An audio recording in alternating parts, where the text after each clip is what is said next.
What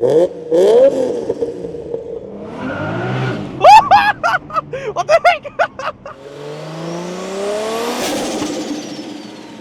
We all love a good home job. This car was built at the back of Tristan's house in his driveway. We all love a good explosion story. And this, with a 1JZ engine, supposedly one of the most robust engines, this blew up on the road. It caused a fire. It spat a piston out the engine. We've got Tristan here today to tell us about his car and his story.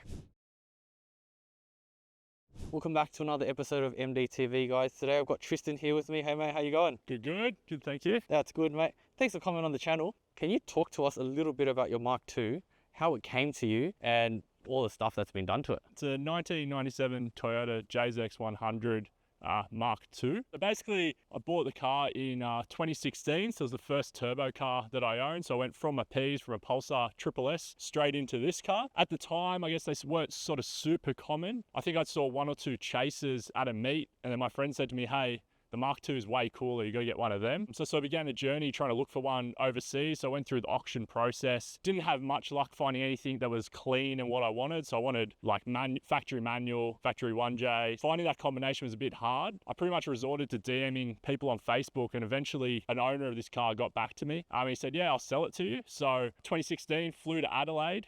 I had like 16 grand in my carry-on luggage on the plane. Met this random guy from the internet at the airport, went to his workshop. He was a mechanic. He put the car up on the hoist and we had a chat about the car.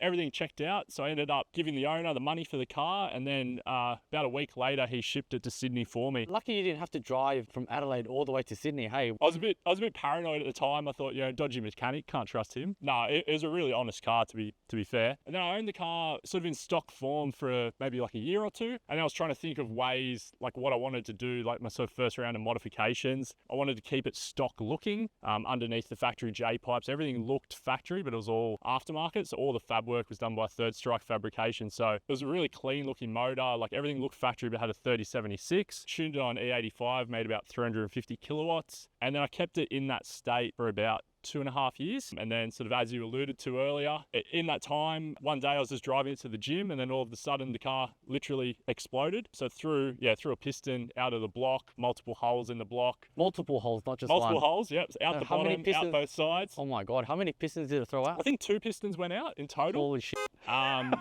Caused a fire, which was just not as bad as it looked, but it was just a real mess. Ruined the wiring, ruined every single piece of rubber under the bonnet, every plastic. And then that was in June 2021, which was just on the brink of a COVID lockdown. So I went through the whole insurance process during COVID. I sort of kept the car locked away at my sister's place. I didn't want the insurers taking it away from me. So I locked it away in a garage, had a bit of a fight with the insurers until they paid me out, and it was all good. And then sort of around late 21, I started the process of the rebuilds. Everything has pretty much been done to the car. All right, inside the engine bay, man, immediately you can see that turbo manifold.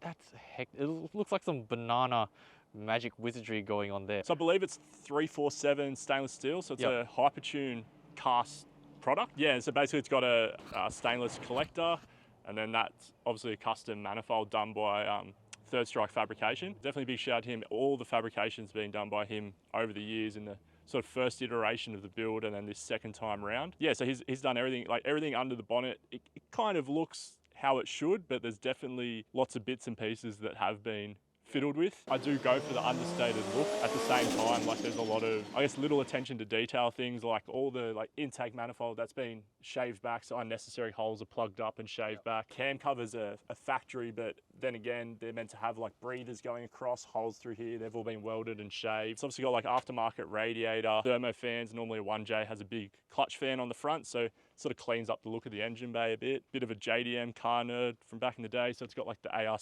intake box. Can you tell us again and kind of like walk us through the engine bay, what's been done to it, what can be seen? Yeah, okay, so when I was starting intake sites, like I mentioned, ARC intake box, that runs straight into the Garrett G30 770. So it's got a 0.83 rear housing, 50mm Turbo Smart wastegate, which is plumb back to keep the police happy. So it's got, obviously, like I mentioned, the Third Strike Fabrications manifold, coil on plug, R35 GTR coil packs, adjustable HKS cam gear. Moving over, it's got ID 1050 injector dynamics injectors. It's actually got a hypertuned billet throttle body, which is larger than factory. Then moving around the engine bay, so tucked on the side, I've got like all sort of the fuel pressure regulator, flex fuel sensors and all those things sort of hidden away. You probably noticed in the engine bay as well, I guess there's not much, no rubber lines or anything. Pretty much everything's all AN fittings. Catch can hidden up the back with all AN fittings. All the fuel lines are AN. I guess all the lines run into the wastegate. All the vac lines are all AN fittings. But then I guess besides that, like the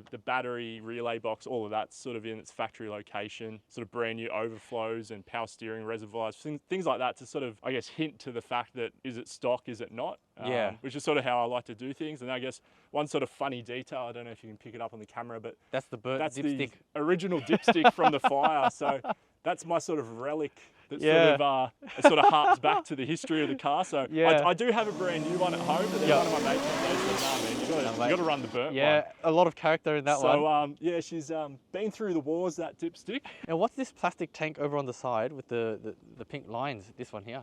Yeah, so this is aftermarket as well. That's like a swirl pot or a header tank. Obviously going to a custom radiator again by Third Strike Fab. And then basically these are sort of like, again, instead of just having a generic rubber line, these are VRP sort of AN fittings with clear tubes, so you can sort of see the coolant. And is that kind of like an overflow, or is that just supply? Yeah, so that's just like a coolant overflow. That's a header tank, so that's just like a, I guess, fill point and bleed point for the radiator system. Moving on to the engine block, you said this is like a brand new block that you've just put in. Yeah. Is it forged pistons and rods that are in there? Yeah, so it's just got oversized pistons, CP pistons, spool rods, and then like obviously just like all ARP connecting rod bolts, main rod bolts. Nothing else really too crazy happening, like billet oil pump gears, but more so just everything down there is pretty much stock. And then the head's obviously got a little bit of work with aftermarket cams, shimless buckets, springs, retainers, all the little bits and pieces. So I guess all together it sort of makes for a pretty good package. It makes healthy enough power. And what about the ECU and all that stuff? Is that aftermarket as well? So ECU, so ever since my sort of first build, I've just been running a Haltech Elite, flex fuel, wideband sensors, all those things. For me at the time, it was sort of the ECU that seemed to be the best. These days, maybe you'd go a different path. So this makes on 98 about 330 kilowatts. Then on E85, it makes sort of 420.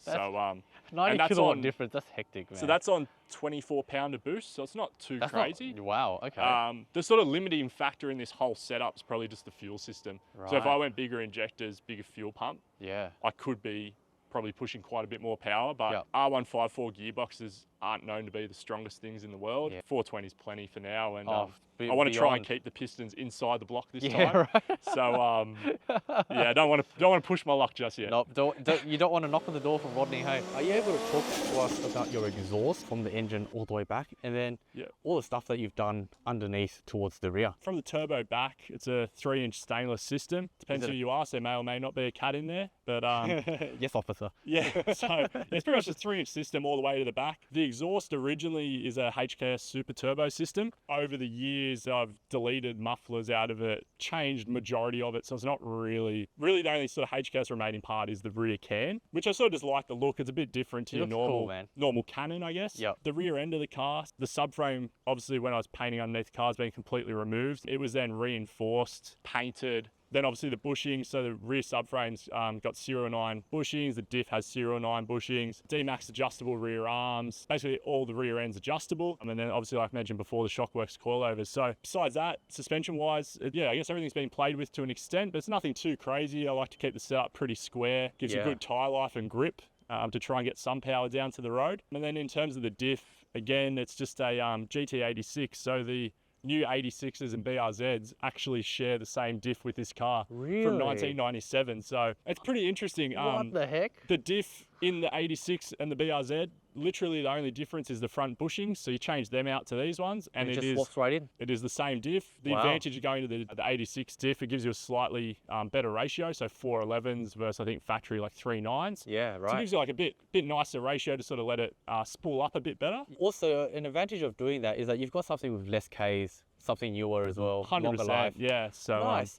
Did you have to adjust any of like the axles going into that, or did it just no, pop so right in? like they literally bolt up. So That's so cool. The paint job looks bloody amazing, mate. What color is it? Because there's so much metallic flake into it. this car was originally this color, Toyota 205. So it is a black metallic color. There's no, I guess, additional metallic or anything like that. This is the factory color. It looks so modern. It looks like it just rolled off the factory line yesterday. The wheels, man. Yes. Very shiny, very period correct. Thank you, thank you. So they're SSR Minervas. Funny enough, at the time, I'm going to give credit to one of my mates, Brian. He's a big, I guess, sort of car guy. And I remember at the time when I was looking for wheels for the car, he's like, man, you got to get Minervas. And I remember thinking, I don't really like them. But at the time, so I've probably had the wheels now for like, geez, seven or 8 years. When I actually bought them, they were brand new in box from the 90s. Wow. We'll have to get a shot of the sticker because I think they were 7 inches wide, plus 49 in the rear and like plus 41 in the front. So they're horrendous specs. What the heck? So then they're brand new in box, end up taking them to Barrel Bros,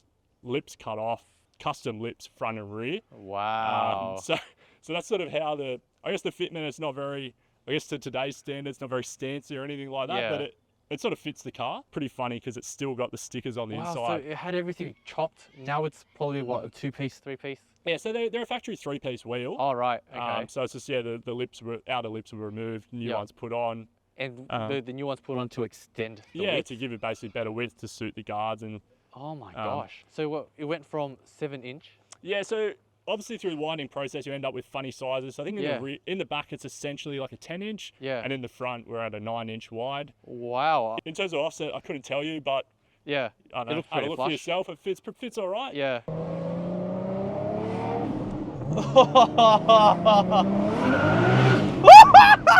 What the heck? Oh, dude. Oh, I was not ready for that, man. Sorry. That punch is. Oh, no, that was cool. It sounds so much louder inside than it does outside. And this car is so. It feels so wide on the inside. It feels very cruisy. Yeah, it's a.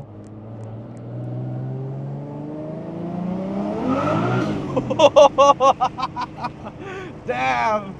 Even though it's losing a little bit of traction, it doesn't Yeah. feel like it's squealing too much. Not too much. Yeah. That sound, dude. Is that Yeah. just a full block off plate? Yes, there's no blow-off valve. Yeah. It's just that ARC box. So Yeah. it gives like a nice induction-y noise, I guess. Yeah. And this is. Oh, shit, dude. Dude, and you said this is running about what, 24 psi? That's pretty much the same as what my car's running. Yeah. You can't feel any lag on this at all. It, It comes up so quickly. It comes on the boost very quick. Yeah. Like pretty much by the time you're a bit over $3,000, you're more or less at full boost. Right. How much newtons of torque does this have? Do you I remember? actually don't Well- know. Oh, We got the dyno graph. almost 500 foot-pounds. And for something that's rear-wheel drive like this, Yeah. it feels pretty good around the turns.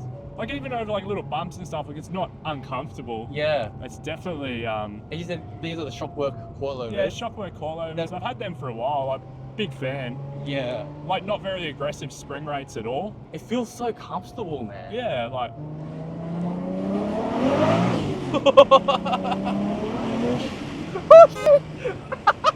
It comes on so nicely. Yeah. It doesn't even feel like it's turbocharged. Dude, I can't get over that sound, dude.